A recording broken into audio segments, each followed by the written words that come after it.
안녕하세요. 음악이 영화를 만났을 때 진행의 JR입니다. 1981년 서울에 살던 10살 김모군과 7살 여동생은 가정 형편이 어려워지자 충남 아산으로 내려가 조부모와 함께 살다가 갑자기 조부모가 돌아가시자 같은 마을에 살던 작은아버지가 이들 남매를 서울로 데려다 주던 길에 그만 잃어버리고 맙니다. 작은아버지는 이런 사실을 미처 남매의 부모에게 알리지 못하고 돌아가시고 친부모는 뒤늦게 남매의 실종 사실을 알게 되어 몇 년간 실종아동 포스터에 알렸지만 찾지를 못합니다. 30여 년 후 부모들은 남매에 대한 미안함 때문에 자녀를 더 갖지 않고 고통의 시간을 보내고 있었는데 75세의 아버지는 지인의 조언에 따라 2011년 경찰에 30여 년 전 잃어버린 아이들을 찾아달라고 실종 신고를 해서 충남경찰청은 장기 실종 전담반을 구성해서 남매를 찾기 시작했는데 언제 어디서 실종됐는지 정확한 장소와 시간을 알 수 없기에 수사에 난항을 겪고 있던 중 우연히 남매의 사진에서 책가방을 발견했는데 검정 책가방의 끈을 단서로 아산 지역의 초등학교 기록을 사사시 뒤졌습니다. 다행히 아산의 한 초등학교에 보관 중이던 김군의 생활기록부를 찾아냈고 출생연도와 이름이 같은 214명의 전수조사와 해외 입양 가능성을 염두해 해외 입양 자료도 조사한 결과 1982년 2월 남매가 프랑스로 입양된 사실을 확인했습니다. 실종된 지 37년 만에 DNA 시료를 전달받아 친부모와 유전자를 대조 친자임을 확인했고 2018년 어린이날 충남의 한 성당에서 부모와 극적인 만남을 가졌습니다. 실종 당시 10살과 7살이던 남매는 40대 중년이 되어 지난 37년간 부모로부터 버림받은 줄 알고 힘든 시간을 보냈다며 그동안에 겪었던 고통을 털어놨다고 합니다.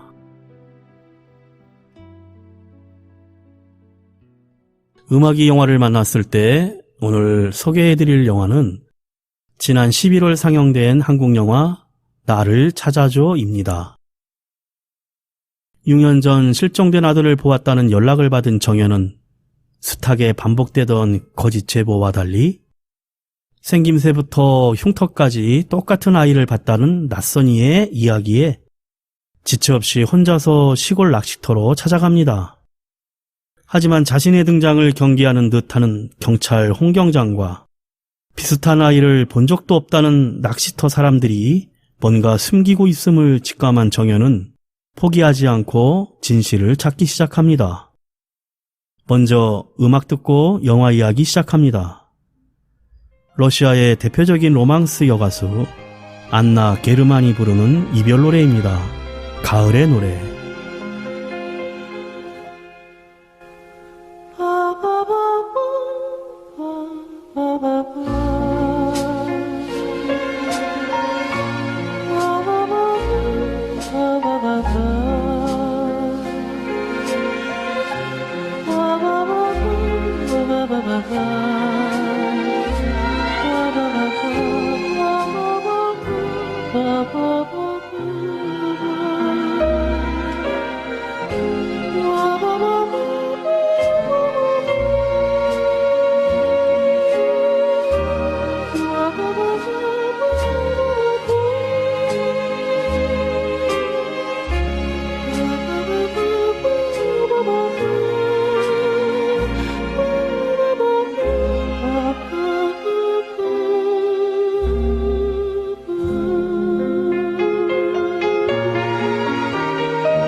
зовут меня. воспоминания мои горит оранжевый наряд, и воздух свеж, и журавли курлычат в небе, и кажется, что мы с тобой не расставались никогда. Ты словно солнце и вода, живешь со мной, не разлучаясь.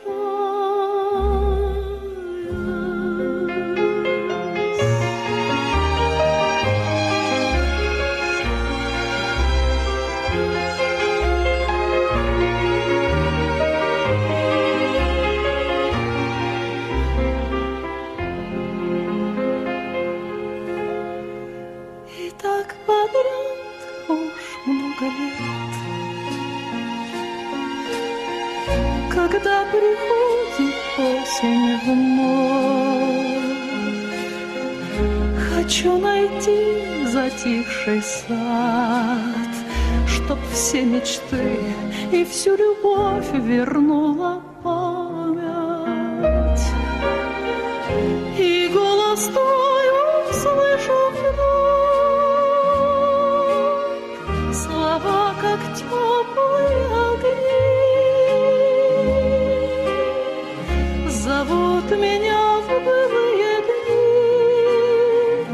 Мне не забыть тебя, я знаю.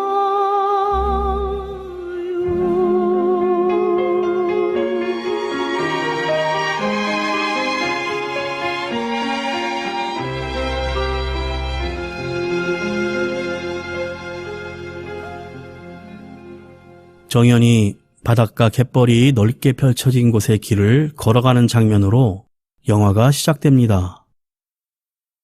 가진 고생을 다 했는지 헝클어진 머리에 더럽혀진 옷들과 지쳐 보이는 힘없는 표정으로 걸어갑니다. 걸어가는 뒷모습을 보여주다가 화면이 전환되며 명국이 아이를 찾아달라는 전단지가 잔뜩 붙은 차량을 운전하며 아내 정연과 통화를 하고 있는데, 잘 꾸며져 있는 사진은 정연과 명국 그리고 아들 윤수가 함께 찍은 단란한 가족 사진입니다. 명국은 전국 팔도를 돌아다니며 실종된 아들 윤수를 찾기 위해 백방으로 노력하고 있습니다. 정연은 고되게 돌아다니는 명국을 걱정하며 이제 일자리를 다시 찾고 주말마다 자기와 같이 찾아다니자며 설득하고 있는 중이었습니다. 명국은 전국을 돌아다니며 표기에 둔 지도를 보며 생각에 잠깁니다. 전국적으로 실종된 아이들을 찾는 일을 같이 하고 있는 승연을 태우고 이런저런 이야기를 하고 내려준 후 집으로 들어간 명국은 넋이 나가 있는 듯한 모습의 정연에게 실없는 농담을 던지고 저녁 먹었냐는 정연의 물음에 못 먹었다고 하자 정연이 저녁을 차려준다고 쌀통을 여니 텅텅 비어 있습니다. 정연이 쌀을 사러 나간다고 하자 명국은 괜찮다며 말리지만 정연은 나가려다 문득 멈춰서서 아들 윤수를 이야기하며 후회 가득한 말을 합니다. 명국은 그런 정연을 안아주며 윤수를 찾기만 하면 되돌릴 수 있다고 위로를 합니다. 잠깐 음악 듣고 이어갑니다. 미치고 싶다, 한동근이 부릅니다. 환상을 본 적이 있나요? 전 있어요. 아지랭이 같은 색깔이죠. 텅 빈 이 벤치에 그대가 보이네요. 투명하고 연기 같긴 해도 넋이 나간 날 보면서 모두 미쳤냐고 해요. 뭐 그래요. 그대만 보인다면야. 미친 게 꼭 나쁘지는 않네.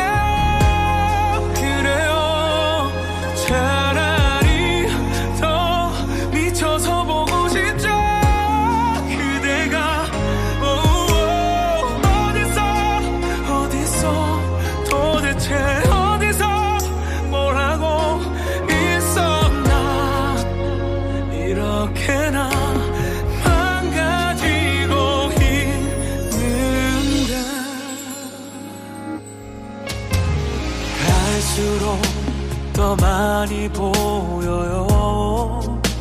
맘 아프게 돌아온 것 같은 모습으로 그대 보인다고 하면 정신 차리라고 해요. 뭐 그래요. 그대만 보인다면야 미친 게 꼭 나쁘지는 않네.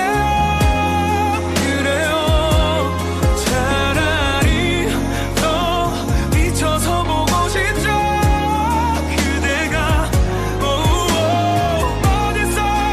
어디서 도대체 어디서 뭘 하고 있었나. 이렇게나 망가지고 있는데 진짜 같은 네가 안아주는 모습 더 진짜 같은 너와 힘 맞추는 느낌 이 모든 게 다 그리워서 오늘도 미칠 듯이 취하고만 싶어요. 미친 게 꼭 나쁘지는 않네. 그래요. 차라리 더 비춰서 보고 싶죠. 그대가 어디서 도대체 어디서 뭘 하고 있었나. 이렇게나 망가지고 있는데. 간호사인 정연은 응급실로 들어온 환자에게 차분하게 어찌 조치할지를 지시한 후 약품을 정리하고 있었는데 옆에 신입 간호사가 나름 위로한다고 던진 말에 심장이 내려앉는 기분을 느끼며 신입 간호사를 먼저 내보내고 마음을 진정시키며 병원 밖으로 나가 마음을 다잡습니다. 정연과 명국 부부는 승연과 함께 4년 만에 아이를 찾게 된 진욱이네를 찾아갑니다. 진욱이 어머니에게 아이를 찾게 된 기가 막힌 사연을 듣고 위로를 받으며 다시 한번 아들 윤수를 찾을 수 있다는 희망을 품습니다. 명국은 승연이 운영하고 있는 미아찾기 본부에 들려 승연에게 본인이 전국을 돌아다니며 작성했던 지도책을 맡기고 승연에게 들었던 일자리인 학원 강사 면접을 보러 갑니다. 그때 명국 휴대폰으로 누군지 모르는 사람에게 문자로 윤수가 어떤 휴게소에 있다는 소식을 받지만 워낙 그동안 많이 속아왔기에 애써 무시하며 급한 강사 면접을 봅니다. 그런데 이번엔 휴대폰으로 윤수와 비슷한 사진까지 보내며 제보자가 계속 재촉하자 명국은 차를 운전해 문자가 알려주는 장소로 가는 중 빨간 정지 신호에 멈추고 핸드폰에 재촉하는 문자가 계속 오자 명국은 결심한 듯 신호를 위반하며 출발을 하다 교통사고를 당하고 맙니다. 피를 흘리며 죽어가는 명국의 휴대폰에는 아까부터 재촉하던 문자가 점점 장난글로 바뀌어 갑니다. 어린아이들의 거짓 제보였던 것입니다. 장례식장에서 정연은 넋이 나가 있고 문상으로는 승연은 통곡을 합니다. 잠시 에게 명국이 자신에게 맡겼던 전국 지도책을 돌려주며 자신의 이야기를 하는데 어릴 적 해외에 입양되었을 땐 자기를 버린 부모를 원망을 하며 나중에 잘 돼서 내가 그들에게 무언가 보여주겠다는 마음으로 20살이 넘어서 한국으로 돌아와 찾기 시작했는데 이모란 사람에게 연락이 와 찾아가 보니 납골당이었고 그동안의 사연을 들으니 승연의 부모들은 승연을 찾다가 엄마는 버티지 못하고 자살을 했고 1년 후 아빠는 암으로 세상을 떠났다는 것이었습니다. 그러면서 자기가 너무 늦게 왔었다고 자책을 하며 정연에게 절대 포기하지 말라고 위로를 합니다. 뉴스에서는 명국의 죽음에 관한 내용과 그 장난을 친 초등학생들의 인터뷰가 방송됩니다. 그 인터뷰를 보며 홍 경장과 김승경은 한 소리를 하며 짜장면을 먹다가 그 윤수의 실종시 사진과 지금은 자라서 변해 있을 모습의 그래픽 사진이 나오자 김승경은 본인들 관할에 있는 만선 낚시터에서 일하는 민수와 많이 닮았다는 말을 합니다. 홍 경장은 택도 없는 소리 하지 말라면서 타박을 하고 순찰을 나섭니다.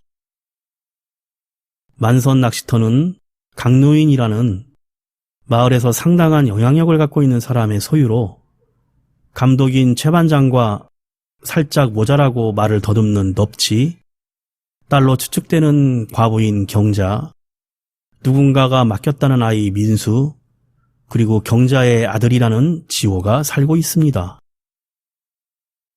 그런데 민수란 아이는 짐승 이하의 심한 노동과 넙치의 성추행, 다른 사람들의 폭행 등에 시달리고 있었습니다. 그런 민수를 TV에 나온 윤수라고 의심하던 김승경이 홍 경장과 만선 낚시터 사람들과 함께 저녁을 먹던 중 캐묻듯 물어보게 되고 분위기가 안 좋은 방향으로 흐르자 홍 경장이 무마시키며 일단락시킵니다. 사실 알고 보니 홍 경장은 만선 낚시터 사람들과 긴밀한 관계를 맺고 있었는데 적당히 돈도 받고 사냥도 같이 하며 어린아이들을 노예처럼 쓰는 일에 적당히 봐주고 있었던 것으로 홍 경장은 김승경의 형편을 알고 돈을 쥐어주며 모른 척하라고 회유합니다. 80년대 가요 한 곡 듣고 이야기 이어갑니다. 이상우의 슬픈 그림 같은 사랑.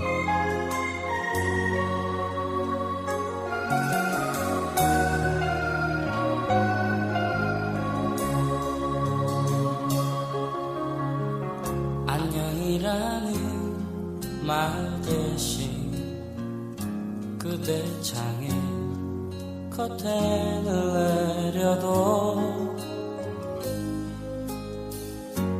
너와 나 사랑했던 추억에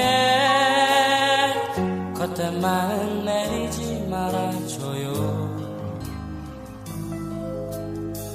지난 옛일을 모두가 아롱지는 사랑의 모습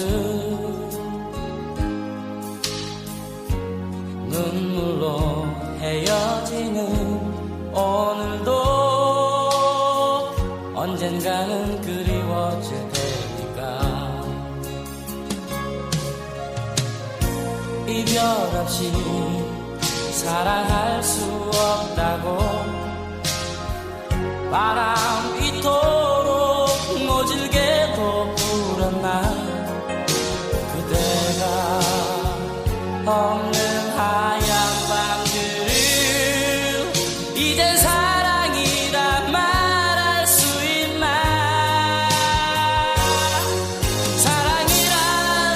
사랑이란 그 이름만으로 아름다운 선물이라 하기에 이 세상은 사랑으로 불타는 자 멀어지는 슬픈 그림 같은 그대 잊지 못할 내 사랑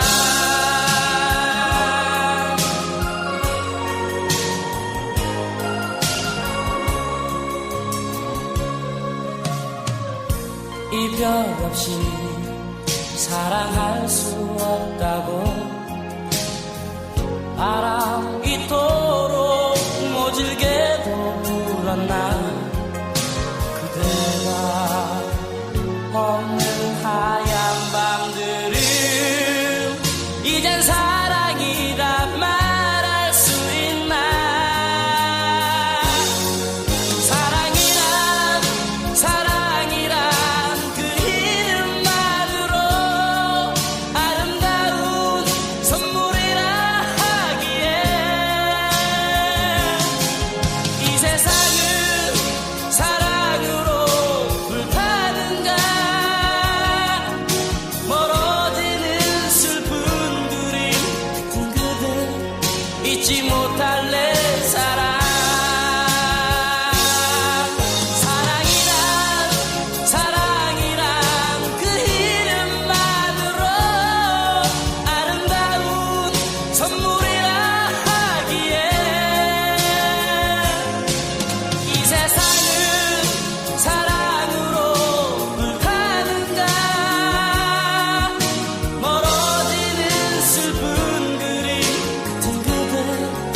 잊지 못할 내 사랑.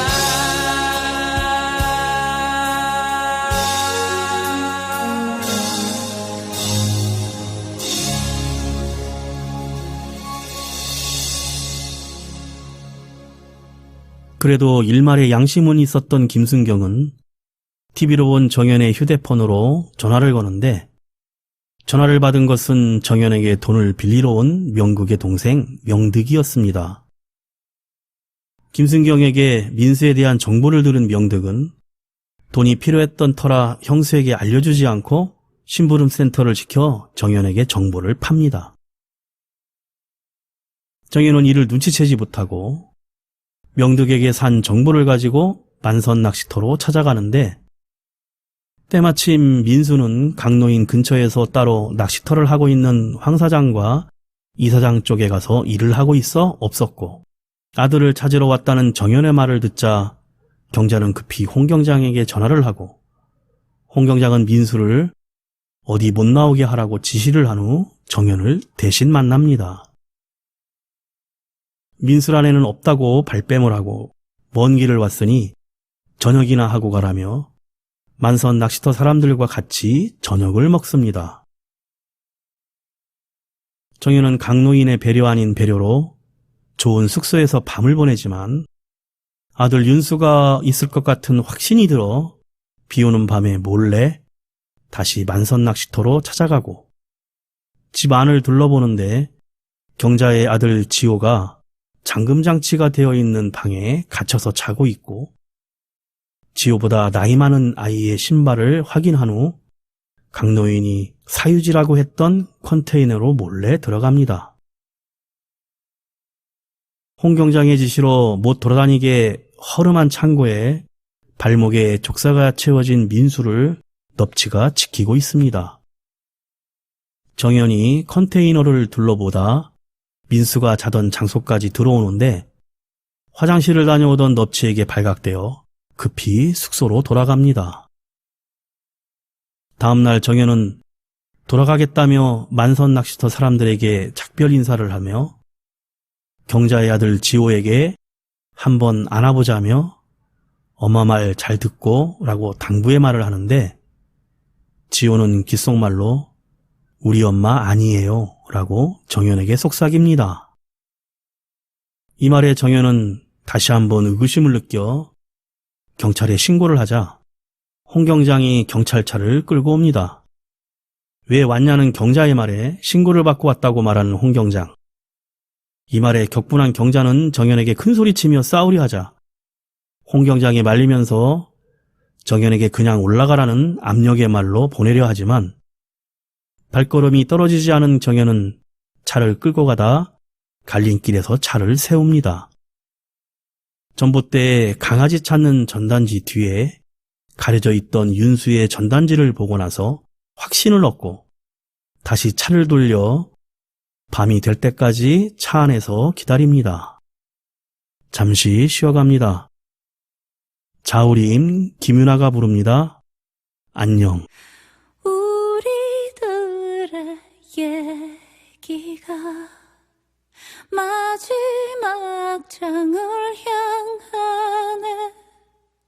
발걸음 돌이키며 안녕 안녕 우린 여기까지인가 봐.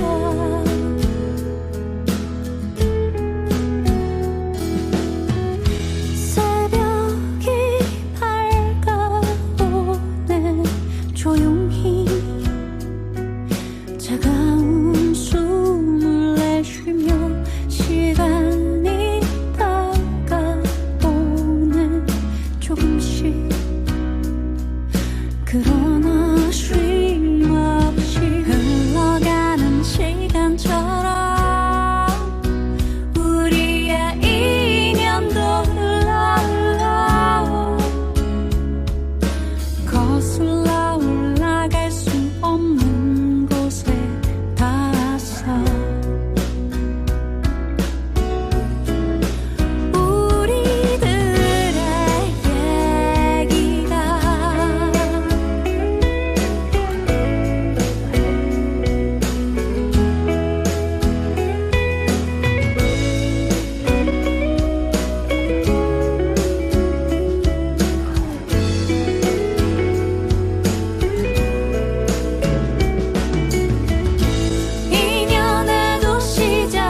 슬픔을 말할 수 없어. 흘러가는 시간처럼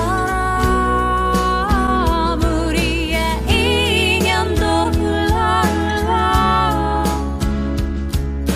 거슬러 올라갈 수 없는 곳에 닿았어. 우리들의 얘기도 특별할 것 하나 없어. 사람들 모두 그렇듯 안녕하고 그냥 스쳐 지나면 돼. 우리들의 얘기가 마지막 장을 향하네. 가만히 그 뒷모습 바라본다. 안녕. 정연이 떠나자 넙치와 지호는 민수를 풀어주려 오고, 지호는 민수에게 형, 엄마 왔다 갔어 라고 말해줍니다. 그날 밤 민수는 지호와 함께 만선 낚시터에서 도망을 치고, 경자와 같이 놀던 홍경장은 이 소식에 아이들을 찾으러 다닙니다. 이 모습을 멀리서 지켜보던 정연은 본능적인 끌림으로 일행들을 쫓아가고, 만선 낚시터 사람들에게 쫓긴 아이들이 결국엔 붙잡히자 민수에게 홍경장이 수갑까지 채우려는 순간 정연이 나타나 아이 이름을 부르며 멈춰 세웁니다. 정연을 보고 당황한 홍경장은 멈칫하고 민수는 한 손에만 수갑을 찬 채 달아납니다. 정연과 만석 낚시터 사람들은 민수를 같이 쫓아가고 민수는 방파제 끝에 서서 멈추는데 큰 파도가 매우 거칠게 치자 사람들은 다가가지 못하고 정연이 이젠 괜찮다며 조금씩 다가갑니다. 그런 정연을 보며 민수도 마음을 열고 엄마라고 말하는 순간 큰 파도가 민수를 덮쳐 휩쓸어 갑니다. 다음날 정연은 반쯤 넋이 나간 채로 홍경장과 만서 낚시터 사람들 앞에 나타나 원망의 말을 쏟아내고 이에 경자도 격분하여 맞받아치자 홍경장은 그런 경자를 말립니다. 그러다 정연이 집안에 있던 지호를 데리고 가려 하자 아무 말 없이 지켜만 보던 최 반장이 정연을 삽으로 후려쳐 기절시킵니다. 이때 마음대로 행동한 최 반장에게 홍경장은 삽을 빼앗아 다리 쪽을 후려치고 쓰러진 최 반장 팔을 밟아 삽으로 손가락을 찌그려다 위쪽에 꼽아 위협하며 다시는 나대지 말라고 경고를 합니다. 어찌해야 할지 고민하던 홍경장과 사람들은 넙치의 반쯤 정신 나간 의견대로 정연을 바다 부표에 묶어두고 홍경장은 강노인과 갯벌에 나가 대화를 하는데 여기 바다는 빠지면 저 묘바위라는 곳에 무조건 걸리게 되어 시신을 발견할 수 있을 거라며 눈 감고 귀 막고 입 닫으면 되는 것이라며 모른 척 하겠다고 합니다. 여기서 음악 한 곡 듣고 이어갑니다. 사랑 그놈 바비킴입니다.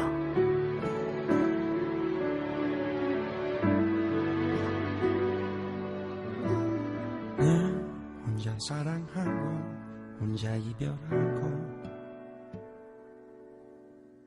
늘 혼자 추억하고 혼자 무너지고 사랑이란 그놈 앞에서 언제나 나는 빈털터릴 뿐 늘 혼자 외면하고 혼자 후회하고 늘 휘청거리면서 아닌 척을 하고 사랑이란 놈 그놈 앞에서 언제나 나는 웃음거릴 뿐 사랑해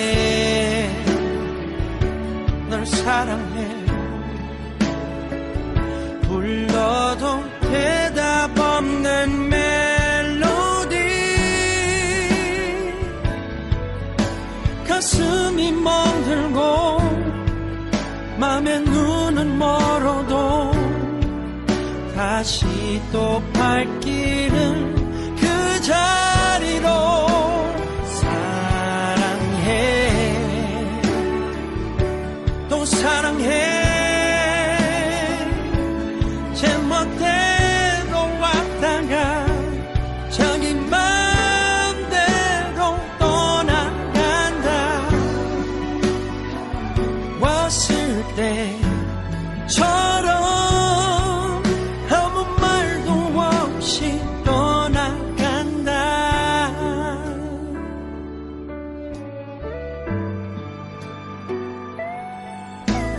늘 기억 때문에 살고 추억에 울어도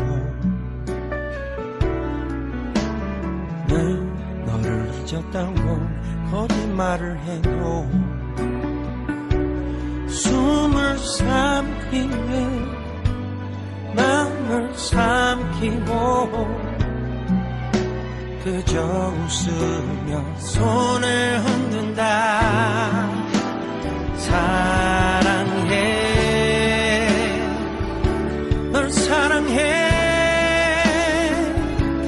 목이 메어 불러도 너는 듣지 못할 그 한마디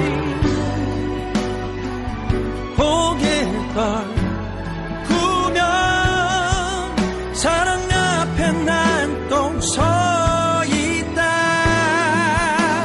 사랑해 널 사랑해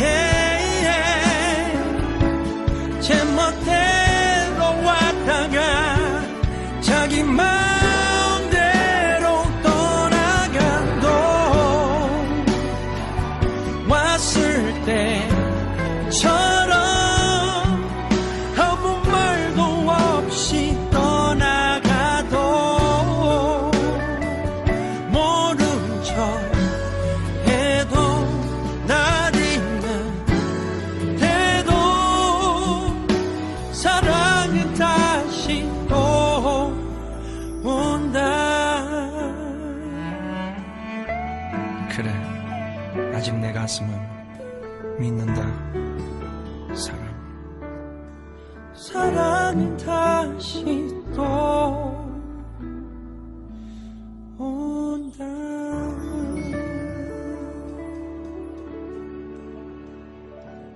그날 밤 부표 위에 묶여있던 정연을 넙치가 처리하기 위해 오는데 넙치는 정연이 기절한 줄 알고 갖고 있던 물품을 뒤지다 상자를 열어보니 알 수 없는 약품과 주사기를 발견하지만 마약인 줄 알고 그냥 넘어갑니다. 정연을 유심히 보다가 흥분했는지 자기가 민수를 따뜻하게 안아주듯이 해주겠다며 옷을 벗으려 하자 깨어있던 정연이 묶여있는 손을 풀어달라 부탁을 하고 넙치가 좋아하며 풀어주자 정연은 주사기로 마약으로 생각한 약을 넙치에게 주사합니다. 하지만 이 약은 호흡기까지 마비시키는 독약으로 주사를 맞은 넙치는 숨을 못 쉬며 바다에 빠집니다. 풀려나온 정연은 민수가 갇혀있던 창고에서 갈고리 새꼬챙이로 그린 그림을 보며 잠시 슬픔에 잠기고 그 갈고리를 손에 들고 홍 경장과 경자가 있는 방을 습격합니다. 경자의 얼굴을 긋고 홍 경장 복부에 갈고리를 꽂아 넣지만 정연도 홍 경장에게 얻어맞고 격분한 홍 경장이 권총으로 쏘려고 할 때 유리 조각으로 발등을 찍어 떨어뜨린 총기를 주어서 지호와 함께 밖으로 나옵니다. 이때 회칼을 들고 있던 최 반장이 길을 막습니다. 강노인도 총을 뺏기 위해 정연과 실갱이를 벌이다 위쪽으로 쏜 권총에 귀 일부가 날아가며 쓰러지고 돌진하는 최 반장에게 정연이 권총을 난사하여 쓰러뜨립니다. 한편 다시 일어난 홍 경장은 사냥할 때 쓰던 엽총으로 도망치는 정연과 지호를 향해 총을 쏘며 쫓아오고 정연과 지호는 갯벌 쪽을 향해 도망칩니다.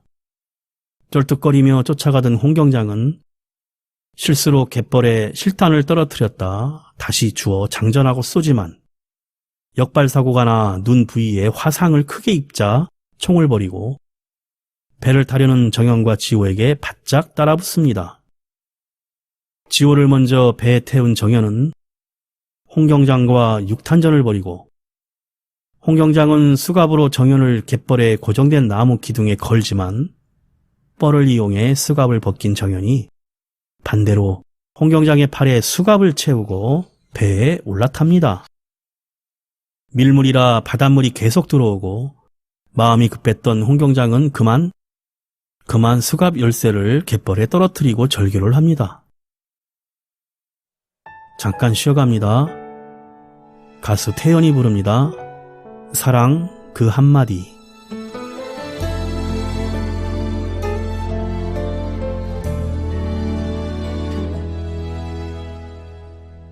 아무도 모르게 나조차 모르게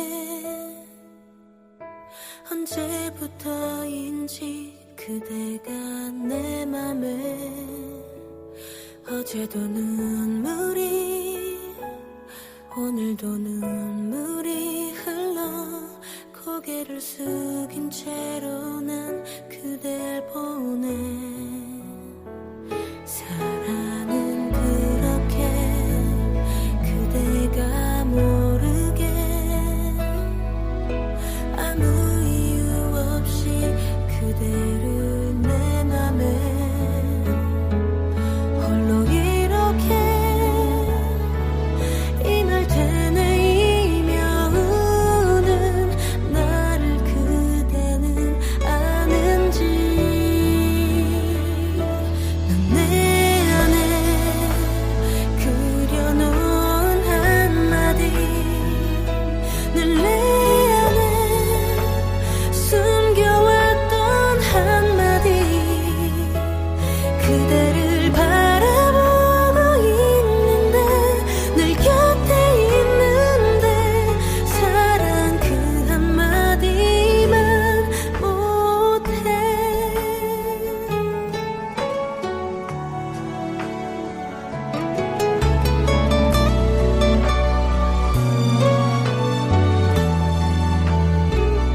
언제나 내 옆에 그대만 내 옆에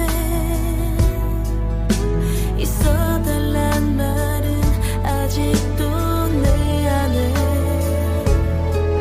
홀로 이렇게 임을 되뇌이며 우는 나를 그대는 아는지 넌 내 안에 그려놓은 한마디 늘 내 안에 숨겨왔던 한마디 그대를 바라보고 있는데 늘 곁에 있는데 사랑 그 한마디만 못해 내 가슴이 하는 말 나보다 널 사랑해 해주고 싶은데 넌 내 안에 그려놓은 한마디 늘 내 안에 숨겨왔던 한마디 그대를 바라보고 있는데 늘 곁에 있는데 사랑 그 한마디만 못해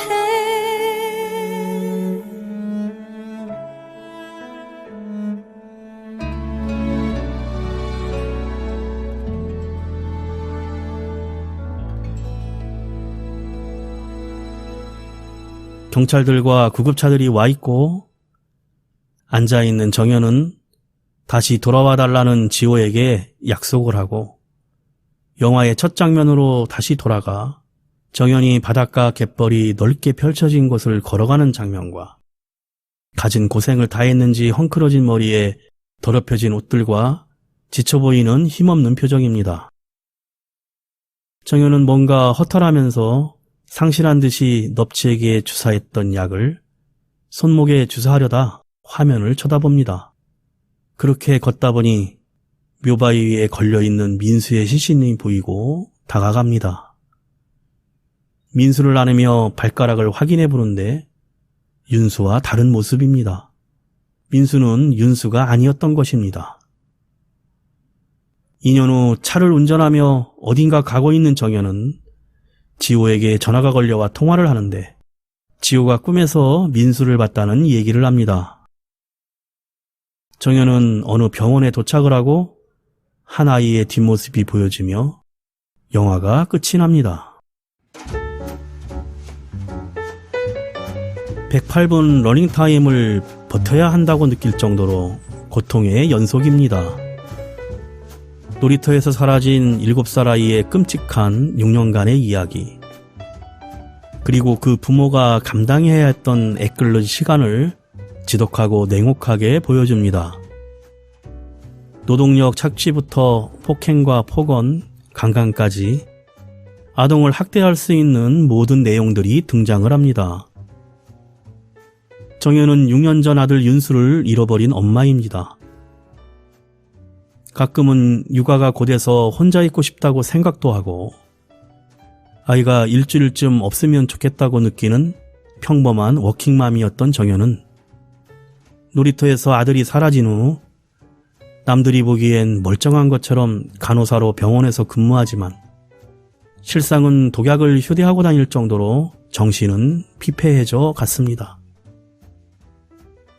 고등학교 선생님이었던 남편 명국도 학교를 그만두고 아이를 찾아 나서면서 정연은 실질적인 가정경제를 책임지는 아내가 됐고, 그렇게 힘들게 헌신했던 남편 명국이 갑작스런 교통사고로 세상을 떠난 후 직접 아이를 찾아 나서게 된 것이었습니다. 만석 낚시터는 아이들에게 노예처럼 일을 시키고 어른들이 왕처럼 군림하는 무법지대였습니다.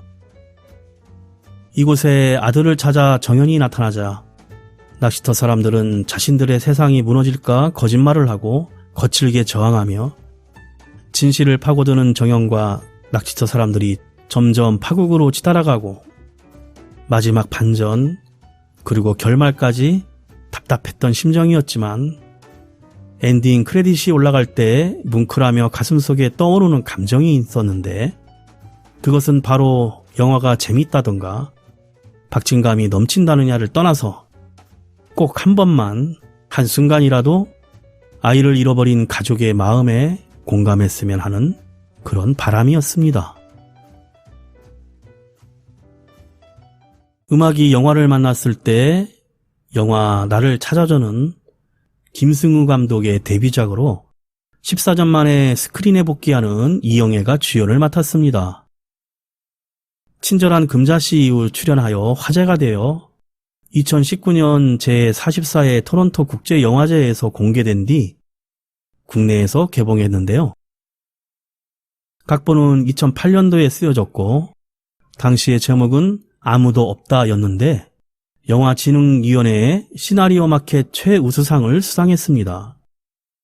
김승우 감독은 길을 가다가 아이를 찾습니다 라는 현수막을 보고는 그 현수막을 내건 사람들의 사연을 상상하며 시나리오를 썼다고 하는데요.